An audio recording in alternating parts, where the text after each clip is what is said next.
Salut à toi, j'espère que tu vas bien, c'est Jean de Road to Action. Et moi c'est Jérémy. Peut-être qu'aujourd'hui tu te dis que tu produis pas assez dans ton travail. Peut-être que t'es pas du tout productif, que tu fais du travail mais tu t'éparpilles dans tous les sens et chaque soir tu te dis putain j'avais ça et ça à faire et ça n'a pas été fait. C'est peut-être pour ça que tu es sur cette vidéo.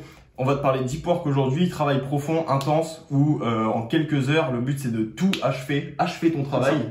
Du coup, c'est un petit peu les vertus de cette chaîne, de te parler de productivité et de passage à l'action. Aujourd'hui, c'est full productivité. Et on commence tout de suite? On commence tout de suite, ouais. Let's go. Déjà pour le dire, c'est normal que tu aies vraiment cette mentalité et que tu fasses du travail léger. C'est quelque chose de normal et il faut pas t'en vouloir. C'est vrai que quand tu commences à lire Deep Work, et on va peut-être dire c'est quoi le Deep Work juste après, mais quand tu commences à lire ce genre de livre et quand tu commences à en entendre parler, tu es coupable, un peu, tu te sens coupable de pas être super productif, de pas faire que du Deep Work. Et dans cette vidéo, on veut quand même nuancer le truc et c'est ce qu'on va t'expliquer. Mais avant tout, qu'est-ce que c'est un Deep Work? Un Deep Work, du coup, c'est du travail profond, du travail dans lequel tu es full focus sur une seule tâche. Ça va être ça le but, de pas passer 8 heures de deep work, de toute façon c'est pas possible et on te l'explique après, mais de faire des sessions donc de 30-45 minutes où tu es sur une seule tâche et tu l'achèves et surtout c'est la tâche la plus importante. Tu vas pas faire du deep work, laver ma vaisselle, genre. Exactement, c'est exactement ça. En fait, ce qu'il te raconte dans le livre Deep Work, c'est que le travail profond, c'est clairement quand tu fais une seule chose à la fois et tu es concentré dessus, c'est du travail profond. Et en gros, on te dit dans le livre que ça va être beaucoup plus efficace que faire ce que tout le monde fait dans le salariat ou dans les études, n'importe quoi, de faire du travail léger. Et vraiment, les grosses différences, c'est ça. Le travail léger, tu vas un peu effleurer le truc, tu vas faire 5000 trucs à la fois, tu n'auras pas un seul truc de précis. Tandis que dans le deep work, tu pourras vraiment aller dans les détails et rester focus sur une seule chose. Et être beaucoup plus productif de par là. Yes, pour moi, le deep work, c'est aussi un état d'esprit, un mindset. Ça veut dire, tu le fais pas à n'importe quel moment. Je le fais pas le midi après avoir mangé. Le deep work, moi, je le commence juste après ma Miracle Morning. On avait fait justement une vidéo là-dessus qu'on te mettra. Et pourquoi je la commence dès le matin? Le matin, c'est vertu, c'est productif. Le matin, c'est productif et surtout, ça me libère ma journée après. Surtout que, on t'en parle dans Miracle Morning, nous, on se réveille assez tôt. Et ça nous permet de commencer notre journée comme ça et de, s'il y a des perturbations après dans la journée, si je sais pas, peut-être que tu as des enfants qui se lèvent, peut-être que tu as des perturbations avec ta famille, peut-être peu importe, en fait, tu as fait ce qui était important et limite tu vas te recoucher le soir, c'est ok, tu as fait le plus important, le reste, le travail léger, tout ça, c'est pas le... Ouais. Au final, le deep work, c'est une façon de travailler et de rester très minimaliste dans ton travail, tu vois.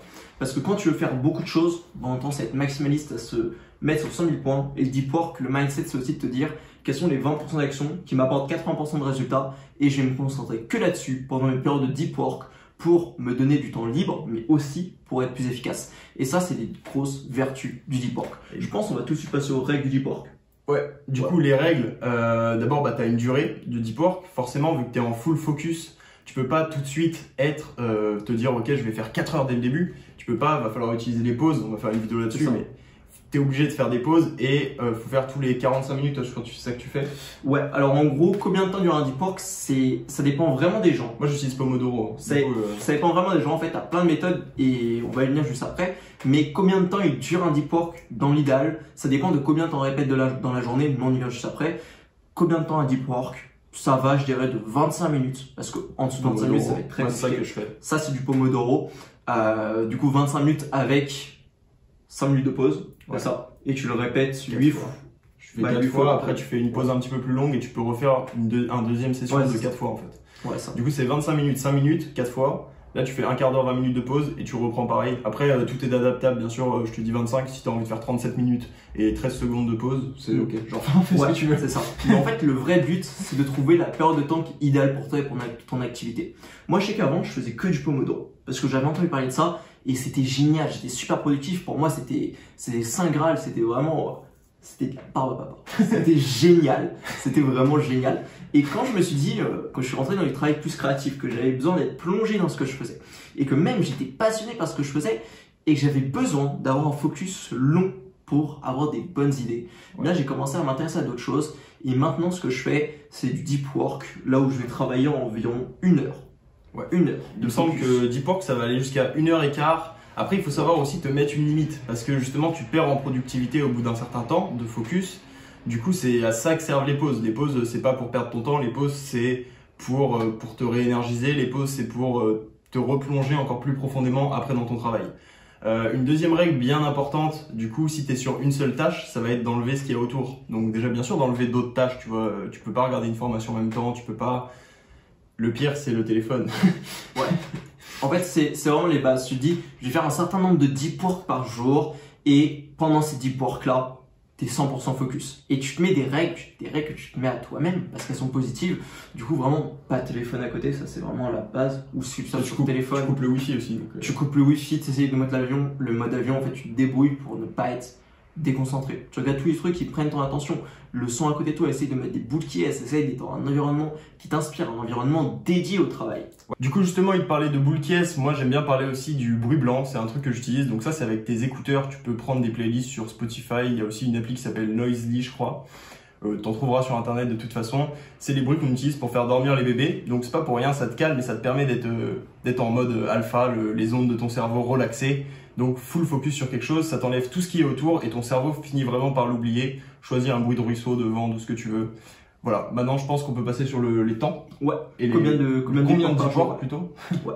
Alors ça c'est la grande question et forcément ça dépend du temps que dure ton deep work. Comme tu as dit avec le Pomodoro, tu vas rarement, 25, tu vas rarement faire moins de 8 fois 25 minutes. Et 8 fois 25 minutes. 8 fois c'est un très bon score. C'est très solide. Hein. C'est un bon score entre 5 et 8. Ouais. Bah pour ma part, je dirais sur ce que je fais actuellement, du coup des deep work de 1 heure. Moi mon rythme, mon habitude c'est 3 deep work par jour. C'est beaucoup au début. Moi je te conseille de vraiment mettre juste un au début. Ouais, surtout peut-être que tu as des activités à côté, que tu dois aller travailler par exemple à 8 heures. Si tu as envie de travailler sur un projet qui te tient vraiment à cœur, tu le fais avant du coup le matin. Même en faire un seul, au moins tu as avancé et ça te donne une avance déjà surtout et surtout en effet cumulé.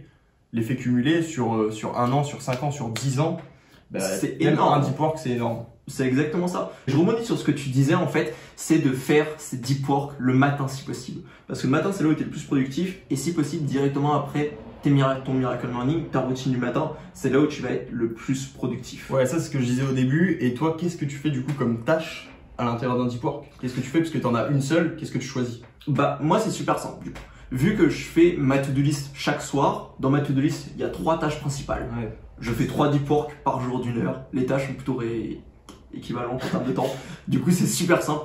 Une tâche par deep work. Et c'est le système le plus minimaliste que j'ai trouvé et qui, moi, me permet vraiment d'être efficace. Et justement, moi, dans mes to-do list, c'est ce que je disais, j'en mettais 5 des actions très importantes. Et c'est peut-être pour ça que j'ai 5 Pomodoro, tout est lié. Ouais. Et de toute façon, le plus important, c'est que tu aies tes tâches les plus importantes, une tâche par deep work, et que, en fait, tu fasses juste ce qui est vraiment urgent, important. Ouais. Chaque deep work, il faut le planifier, il faut avoir vraiment un objectif que tu remplis à la fin du deep work. Et moi, je me dis que je garde aussi une petite flexibilité sur le deep work. Ok, je me dis 25 minutes. Si j'ai une tâche que j'ai finie au bout de 21 minutes, c'est pas grave. J'ai 4 minutes de répit de pause en plus.